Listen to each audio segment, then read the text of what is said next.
계절이 바뀌면 옷을 갈아입어야죠. 계절이 바뀌면, 계절이 바뀌었는데도, 겨울이 왔는데도 여름 옷을 입고 다니면 얼어 죽겠죠. 계절이 바뀌면 여름 옷을 벗어버리고 털옷으로 갈아입어야 돼요. 그래야 얼어 죽지 않아요. 자, 겨울은 됐는데, 계절은 바뀌었는데, 겨울은 왔는데, 눈보라치는 아주 싸늘한 계절이 왔는데 여름 옷을 입고 있으면 살까요? 죽을까요? 얼어 죽지요. 무슨 뜻인지 무슨 의미인지 잘 알고 설교를 들으라고. 의미가 있으니까.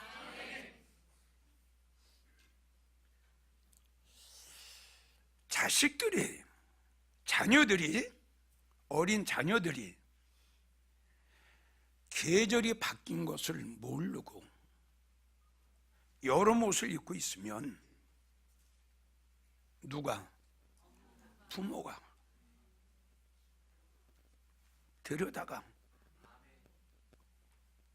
옷을 벗기고 겨울 옷으로 바꿔 입혀야 되지 않겠어요? 무슨 뜻이냐?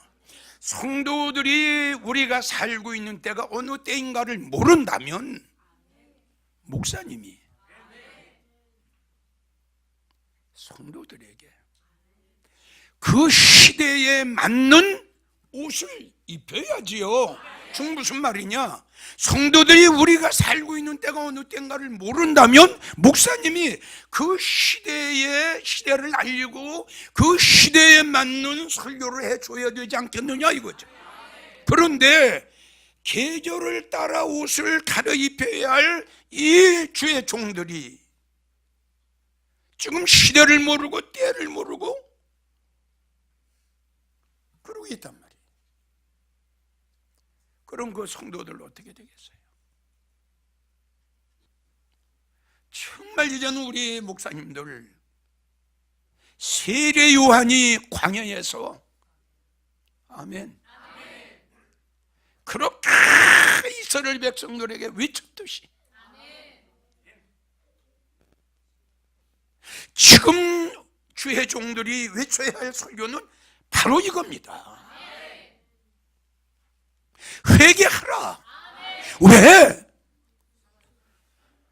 천국이 가까웠어. 천국이 가까웠으니 빨리 회개해야지. 돈이 문제예요? 명예의 문제, 부와 영화가 문제입니까 여러분?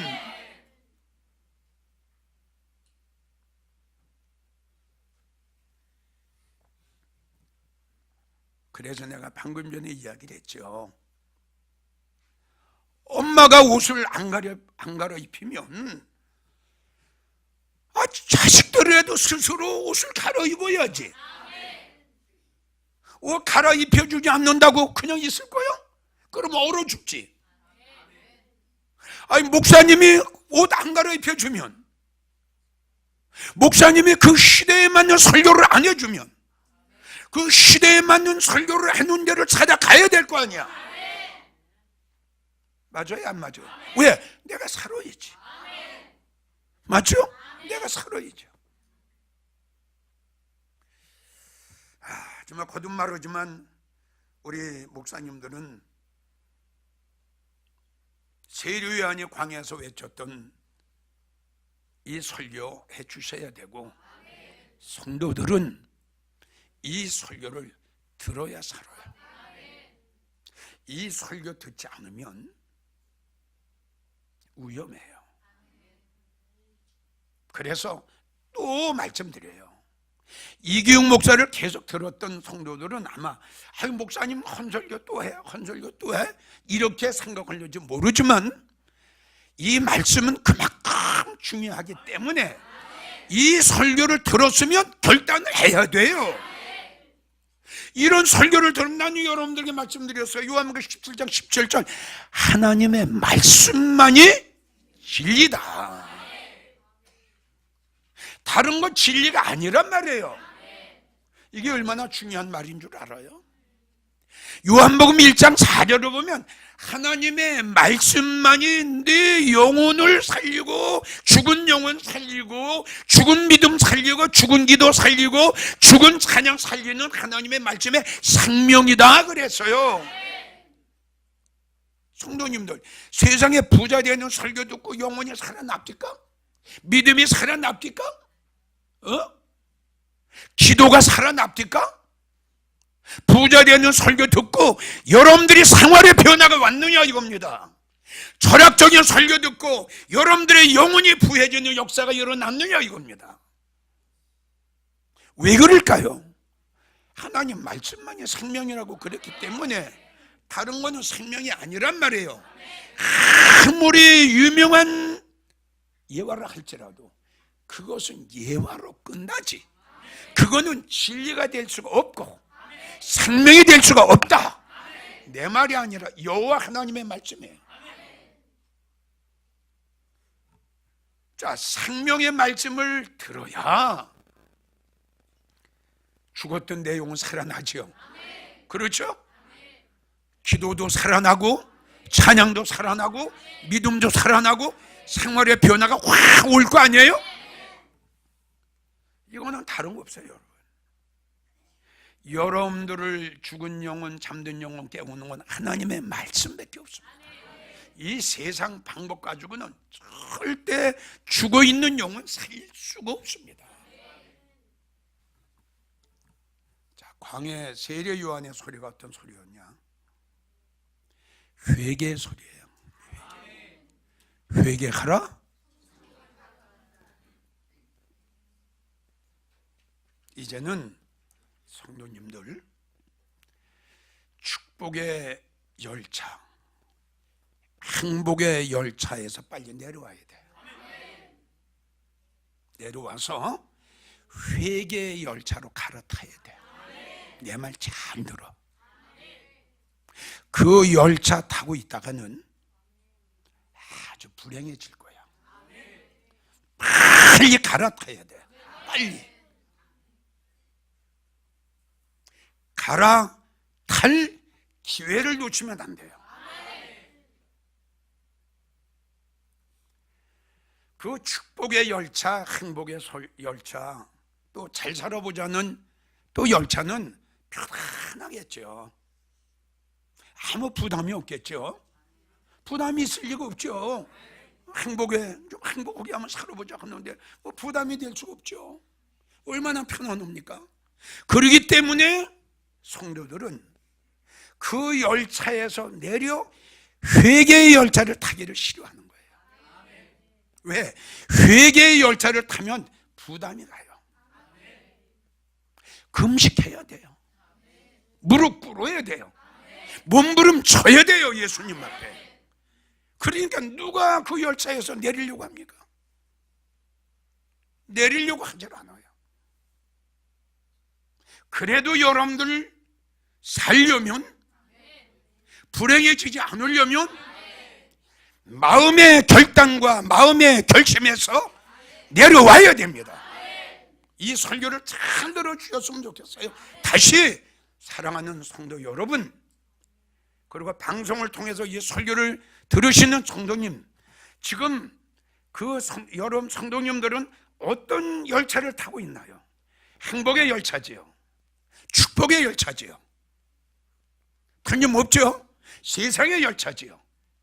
즐기면서 살아보자는 열차 타고 있을 겁니다. 좋지요 지금.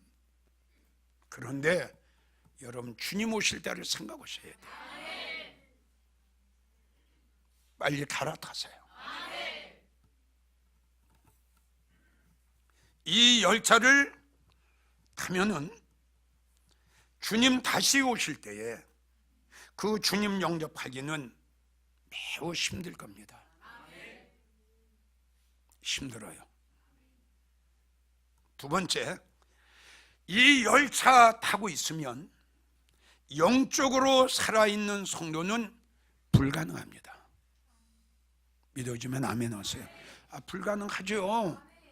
세상에 설교만 듣고 학문의 설교 듣고 부자 된 설교 듣고 즐기는 설교 들었는데 영적인 성도가 될 수가 있겠어요? 여러분 믿어져요? 영적인 설교 될 수가 없어요, 성도가. 세 번째, 이 열차에 타고 있으면 그 열차에 타고 있는 성도는 믿음의 성도는 될 수가 없습니다. 네 번째, 새로운 성도, 즉 변화되는 성도, 거듭나는 성도, 새로워지는 성도, 생각이 달라지고 믿음 생활하는 게 달라지고 생활이 달라질 수는 없습니다. 왜냐고요? 하나님의 말씀은 히브리 4장 12절을 보면 살아 운동력이 있어 우리의 신혼 골수까지 찔러 나를 변화시키는 거예요.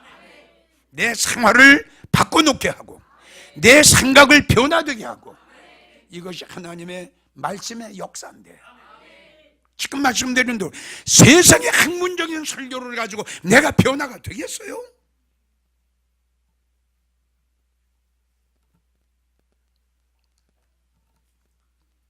새로운 성도로 변화되긴 어렵고요. 다섯 번째, 하늘의 소망으로 살아가기는 참 어렵습니다. 그래서 목사님의 설교의 한 편이 얼마나 귀중한 것을 이야기를 했죠. 목사님의 설교 한 편이 성도를 살릴 수도 있고 죽일 수도 있어요. 맞죠? 그러니까 목사님이 어떤 설교를 하느냐에 따라서 성도가 영적인 성도가 될 수도 있고 육적인 성도가 될 수도 있고, 목사님이 어떤 설교를 하느냐에 따라서 영적으로 살 수도 있고 영적으로 죽을 수도 있고, 목사님이 어떤 설교를 하느냐에 따라서 하늘의 소망으로 살아갈 수도 있고 이 땅의 소망으로 살아갈 수도 있다, 이겁니다. 이렇게 목사님의 설교의 한 편이 얼마나 중요한지 모릅니다. 그래서 한국 교회가 바꿔지려면 다른 거 없습니다. 딱 하나입니다. 목사님의 설교가 바꿔지지 않는 한 한국 교회는 절대 변하지 않습니다. 생각을 해보세요. 하나님의 말씀만이 역사고 하나님 말씀만이 능력인데 믿어져요? 하나님의 말씀만이 우리를 바꿔놓습니다. 하나님의 말씀만이 우리를 변화시킵니다. 믿어집니까? 그런데 하나님 말씀이 없는데 어떻게 한국교회가 변화되고 바꿔집니까? 그래서 빨리 갈아타라는 겁니다. 그래서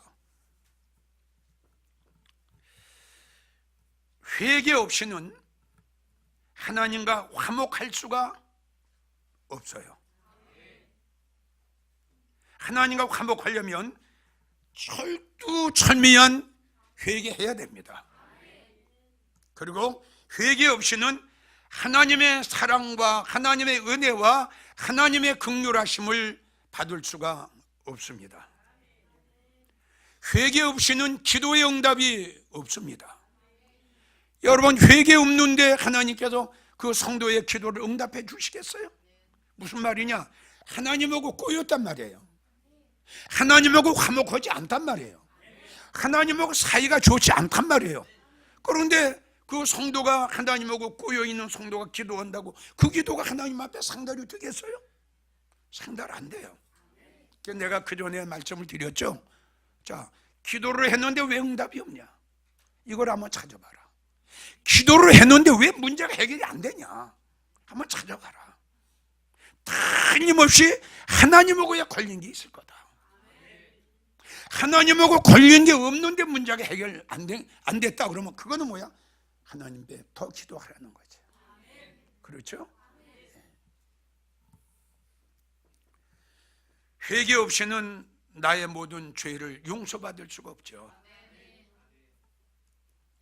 회개 안 하면 죄가 나를 주관합니다. 철저한 회개. 아멘. 철저한 회개는 사망에서 생명으로 옮겨집니다. 회개만이. 자, 이사야 38장을 보면 히스기야 왕이 나오죠. 히스기야 왕이 나오죠. 그 내용을 보면 이사야 선지자를 통해서 우리 하나님께서 이사야 히스기야 왕한테 가서 오늘 밤에 하나님께서 그의 생명을 거둬가시니 빨리 자녀들을 데려다가 유언하라. 내용이 그거예요. 이 말을 전해들은 히스기야 왕 얼굴을 벽으로 향하고, 참 겸손해요. 그렇죠? 너무너무 겸손한 왕이에요.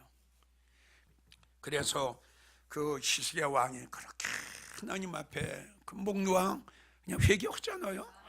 그렇죠? 그래서 그 이사야 38장을 보면은 히스기야 왕이 얼마나 기도하고 얼마나 울었던지, 여호와 하나님께서 히스기야 왕의 기도를 받으시고, 아멘, 그의 눈물을 보시고, 이렇게 또 천미한 회개해야 돼요. 자, 우리가 잘 아는 그 니느웨 맞죠?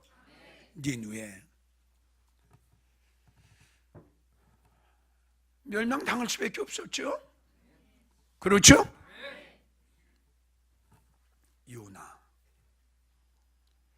요나 하나가 가서 바른 설교했죠. 이 말을 니느웨 왕이 아멘, 비상 내리, 비상, 짐승까지, 아멘, 짐승까지 물도 마시지 않고 그들의 간절히 하나님 앞에 회개한 그 회개가 하나님 앞에 상달이 돼서 멸망당할 수밖에 없는 이 손이 하나님 앞에 긍휼함을 받죠. 회개는 이렇게 중요합니다.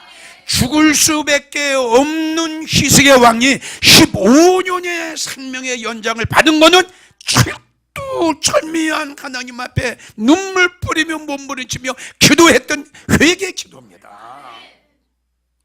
니느웨 성도 역시 마찬가지예요. 우리는 지금까지 어떻게 살아왔는지, 내가 어떻게 믿음 생활을 해왔는지, 행여 하나님 앞에 큰 범죄를 한 사실은 없는지, 하나님 앞에 걸린 건 없는지, 하나님과 도둑질이 해먹은 건 없는지, 예배 생활은 잘하고 있었는지 믿어져요? 하나님 앞에 인색 커지는 않았는지 다 찾아가지고 하나 일일이 하나님 앞에 고백하면서 우리는 회개해야 됩니다. 이거 안 하면 안 됩니다. 이게 세례 요한의 광야의 외침이에요. 지금 말씀드린 대로 회개할 때의 용서를 받는 거예요. 그것도 입으로 회개가 아니에요.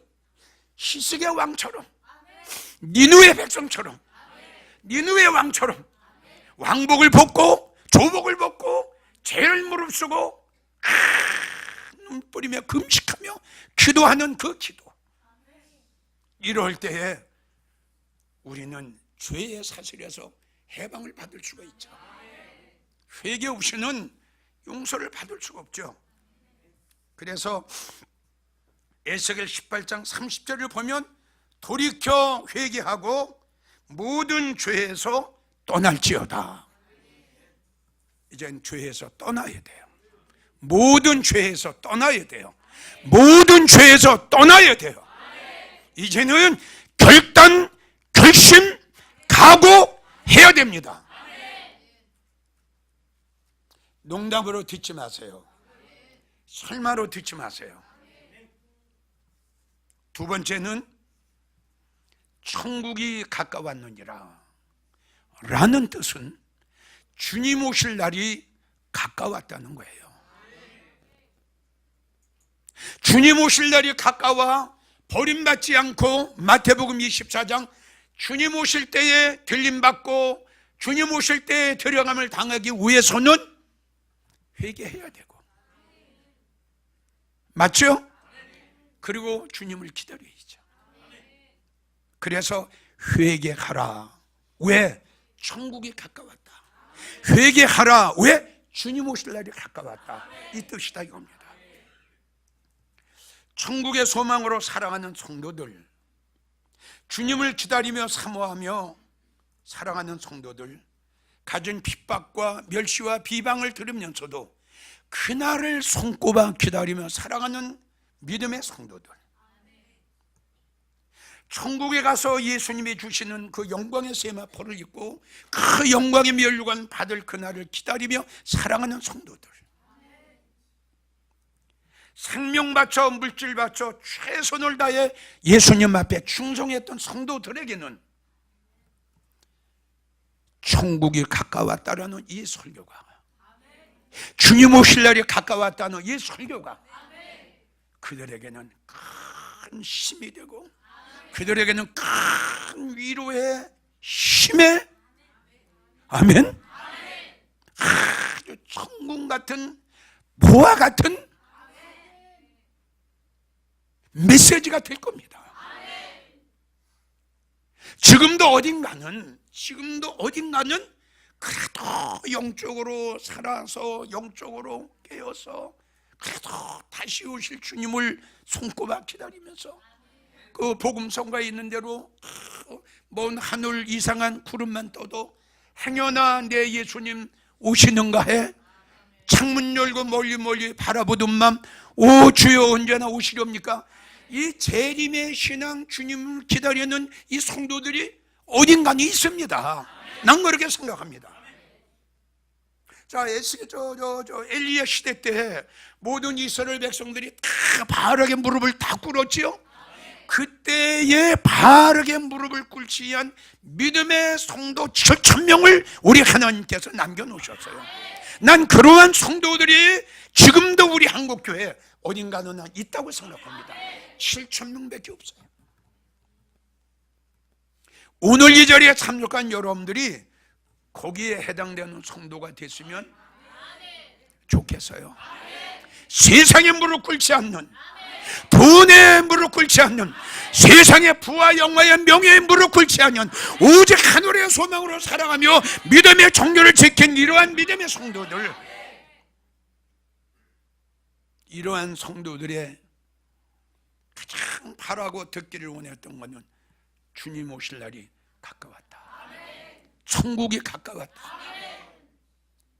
이런 성도들에게 이 설교가 얼마나 힘이 되고 얼마나 위로가 되겠어요. 그런데 이 음성을, 이 설교를 듣기가 어려운 시대가 왔다 이거지. 이사야 28장 23절을 보면 너희는 귀를 기울여 내 목소리를 들으라. 사랑하는 성도 여러분, 이제 아까도 말씀드렸지만 귀를 옮기세요. 축복의 귀에서 주님을 기다리는, 주님 오신다는 이 설교로 귀를 기울이세요. 전도서 10장 17절을 보면 마땅한 때에 먹는 이 나라여 너희는 복받았다. 주님은 꼭, 그리고 곧 오십니다. 히브리 10장 37절 잠시 잠깐 후면 오시리가 오시리니 지체하지 아니하시리라. 잠시 잠깐 후면 오실 리가 오신다. 지체하지 않으신다. 아멘. 마태복음 24장 44절 이러므로 너희도 예비하고 있으라. 생각지 않은 때에 너희 주가 오리라. 성경 66권의 마지막 마무리 22장 20절 이것을 증거하시니가 말씀하시기를 진실로 내가 너희에게 속히 오리라. 자, 왜 주님 오실 날이 가까웠다고 하는가요? 여러분들에게 또 말씀을 또 드립니다. 왜 예수님 오실 날이 가까웠다고 하는가요? 마태복음 24장 우리 주님이 감난산에서 마지막 예언하신 그 예언의 말씀, 베드로, 요한, 야고보, 안드레가 예수님 앞에 물었을 때에 주의 임하시면은 어떤 사건들, 어떤 징조가 일어납니까? 이 물음에 답변하신 예수님의 말씀, 무화과 나무의 비유를 배우라. 무화과 나무에 가지가 연하여 지고 그 잎사귀를 내면 여름이 가까운 줄을 아나니 이런 일이 일어나는 것을 보거든 할렐루야 너희 주가 곧 아멘. 어떤 목사님은 무화과 나무의 비유를 1948년 이스라엘 독립을 말씀하셨다고 하는데 이거는 성경적이 아닙니다. 예수님은 정치가가 아닙니다. 믿어져요? 무화과 나무의 비유는 그 내용을 보게 되면 무화과 나무는 이스라엘을 비유하셨습니다. 분명히 이스라엘을 비유.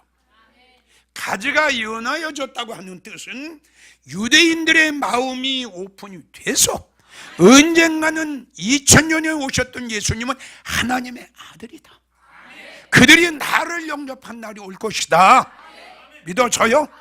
잎이 무성했다는 건 복음화가 되는 겁니다. 이스라엘 이런 일이 일어나는 것을 보고는 말씀하셨어요. 그래서 난 여러분들에게 자신 있게 말합니다. 예수님이 감람산에서 마지막 예언하신 무화과 나무의 비유가 몇 년 전부터 이루어지기 시작했다. 지금 예수님을 하나님의 아들이라고 못 박았던 이스라엘 백성들이 현재 메시아를 영접한 성도들이 2만 명이 넘습니다. 생각을 해보세요. 예수님이 감람산에서 이 말씀을 하실 적에는 유대인들이 단 한 명도 메시아로 인정을 안 했습니다.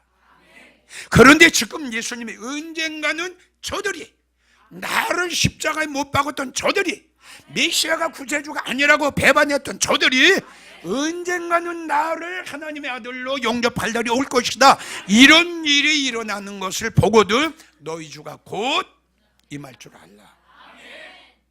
그래서 여러분들에게 주님 오실 날이 가까이 됐다는 거예요. 자, 결론 우리 주님을 기다립시다. 잠언 20장 22절 여호와를 기다리라. 그가 우리를 구원하시리라. 고린도전서 1장 7절 주 예수 그리스도를 기다려라. 아멘. 우리는 깨어 있읍시다. 마태복음 20장 42절 깨어 있으라. 어느 날에 너희 주가 임할는지 알지 못하느니라.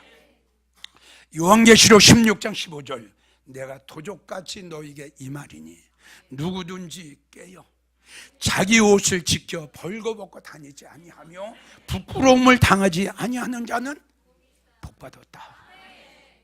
아멘. 예비하고 있읍시다. 마태복음 24장 44절 이러므로 너희도 예비하고 있어라. 생각지 않은 때 인자가 오리라. 마태복음 25장 10절 신랑이로다 하며 예비하였던 성도들 주님을 기다리고 영적으로 깨어 손꼽아 주님을 기다리고 주님을 사모하고 눈물 뿌리며 그날을 기다렸던 사랑하는 주의 성도들 신랑이로다 하며 신랑이 그를 데리고 할렐루야. 우리 하나님이 인류 최초로 마지막으로 단 1회 어린 양 혼인잔치를 만들어 놓은 어마어마한 어린 양 혼인잔치에 신랑 예수님과 함께 들어가려니 깨어 있읍시다. 기다립시다. 예비하고 있읍시다. 우리 예수님 다시 오시는 신랑 예수님 깨어있는 자들 주님을 기다리는 자들 예비하고 있는 자들 내가 너를 책임지리라. 내가 너를 보장하리라. 내가 너를 보증하리라. 내가 너를 보장하리라. 내가 너를 데려가리라.